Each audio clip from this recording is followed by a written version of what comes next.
What's up, everyone? Jake Blaine here with Apocalypse Movies, and welcome to our official spoiler review of MID90S, the brand new directorial debut of Jonah Hill.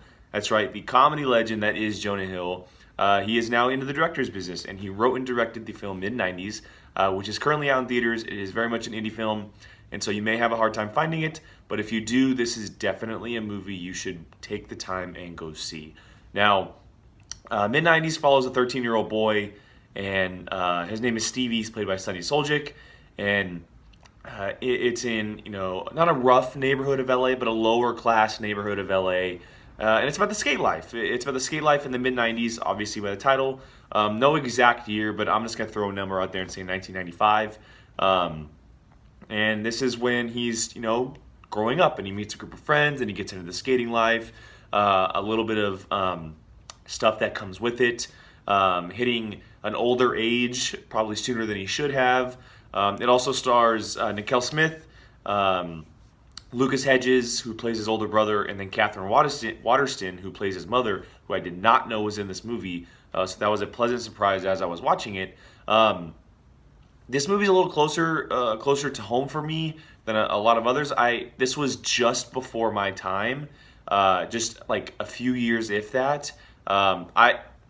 As I was growing up, my class, my age, skateboarding was a huge part of it. Like, it was an extremely popular sport and hobby to do as I was growing up. Like, all of my friends were doing, I was doing, and so I was able to relate to this movie a lot more than probably a lot of other people would be. It's a very raw look at not just skateboarding, but the people that are involved in skateboarding and what it can do to lives and kids as well. And starting off with Sonny Soljic, who plays Stevie, he is great. He is such a great actor for his age. I actually just listened to a podcast of him yesterday, kind of an interview style, and his background is basically Stevie in a way. And so it was just a raw look at him and kind of following him through this journey with these characters and this lifestyle in a way, and kind of growing up quicker than he probably should as a 13-year-old. And then outside of Stevie, the entire crew that is involved with him, you have Fuck Shit, which is one of the names. I'm sorry for cussing, but that's one of his names. You have Fourth Grade. And then I'm blank. Oh, you have Ray, who's the main one, who's played by Nickel Smith. And then Ruben. Ruben is the last one. And so those five, you follow these five throughout this journey, or this small story, I should say, and it's great. The chemistry between all five of them is fantastic. It's such a fun time. It's literally like Jonah Hill just gave them a camera and they went and skateboarded. And Fourth Grade literally was filming the entire time. He wants to be a pro skateboarder filmmaker. He wants to make movies. And it was cool at the end of the movie, they kind of showed a 90s skateboard video following them, like he was filming the entire time. And so, yeah, it's literally like Jonah Hill just followed these guys around LA and while they were skateboarding or going to parties and whatnot. And so, the best word to describe this movie, as I mentioned earlier, is a raw look at it. It's really well done. I love the 4x3 setting that Jonah Hill set it in. A classic 90s vibe to it.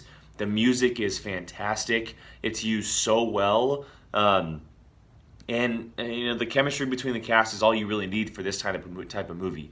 The story obviously is really good. It's not just him growing up with his friends and trying to get into the skateboarding business, but his relationship with his mother as well, which wasn't as shown as much. It was definitely shown, and there were moments that were highlighted, but the relationship with his brother is what kind of was the key to it all. His brother's played by Lucas Hedges, who has been crushing everything he's been doing, basically. But this is a different type of role for him, and I enjoyed seeing it because the role called for something specific.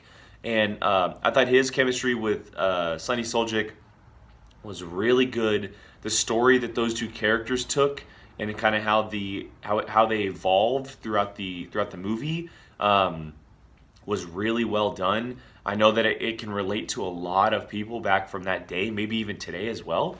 But overall, I mean, this movie, it's a really good not clean. I'm not gonna say dirty either, but it's a simple yet riveting look at what skateboarding could be and what it was kind of like back in the 90s. It wasn't like a thrilling action movie or anything, but there's some really cool skate sequences and like stuff that happens on in that world as far as how they kind of approach it. And as I was listening to that podcast with Sonny, he said that Jonah Hill literally just found him at a skate park one day, and they were auditioning young actors who can skate, but he came to his local skate park, and that's where he found him. And so it seems like Jonah Hill took a really serious, real, almost gritty in a way look at this this property and this movie and this story, and kind of just wanting to like legitimately getting a 90s handheld camera and just following skateboarders around LA. Like that's what it felt like. And so I can understand why a lot of people may not want to see it or may be turned off by the idea of it. Like in my viewing, I went with my best friend, and it was us two and a couple behind us. Halfway through the movie, the couple walked out of the movie. It was just us two. And so a lot of people may not like it for the things that go on in the film as far as the growing up aspect and partying and girls and that type of thing. Because Stevie, as a 13-year-old boy, does get into that because of the lifestyle that he's getting into with these skateboarders, and his friends are older than him. And so that may turn people off. But you also have to understand, back in the 90s with skateboarding, this is what happened. Like, this is exactly what happened with some kids out there, and it's real. It's a raw look. I keep using that word, but it's such a perfect word for this movie. It's a raw look at it, and it's so well done. Jonah Hill just crushes. It's so funny. I was walking out of the theater. I'm like, man, out of all the movies I've seen Jonah Hill in, you have Superbad, and This Is the End, and Moneyball, and Wolf of Wall Street, and all these movies. This is the type of movie he writes and directs. Like, it's phenomenal to see what he can do as not just an actor, but a creative mind in the world of film. And so I give all kudos to him, as well as his young cast, because it's fantastic. It's really good. I don't know if it'll get nominated. I think that it may get nominated for something. I would not be surprised if it gets nominated. I will not be surprised if it gets nominated. I just don't know if it's that type of movie. So we'll have to wait and see in a couple months. So, but yeah, that is my spoiler review of Mid-90s, the Jonah Hill film about skateboarding, the skateboarding life, I should say, in the 90s. Go and check it out at your local theater if it's there. If you have to drive 20 or 30 minutes, I'm telling you, it's worth it. It is a great flick to see because it is so different from things that are out right now. So if you have seen the movie, head down in the comments. Let me know what you thought of it. Did you like it? Did you not like it? Did it hit home with you as far as skateboarding like it did me? Leave some thoughts down there, and I will get back to you as soon as I can. Also, head to apocalypsemovies.com, this YouTube channel, for movie reviews, trailer reactions, the Padawan podcast, and our brand new show, the Movie Watching Challenge, where we are challenging each other to watch movies we have never seen or heard of before. So go and check that out. Hit that subscribe button, which will pop up in here in just a second. Of course, like and share. Can't thank you guys enough for the support.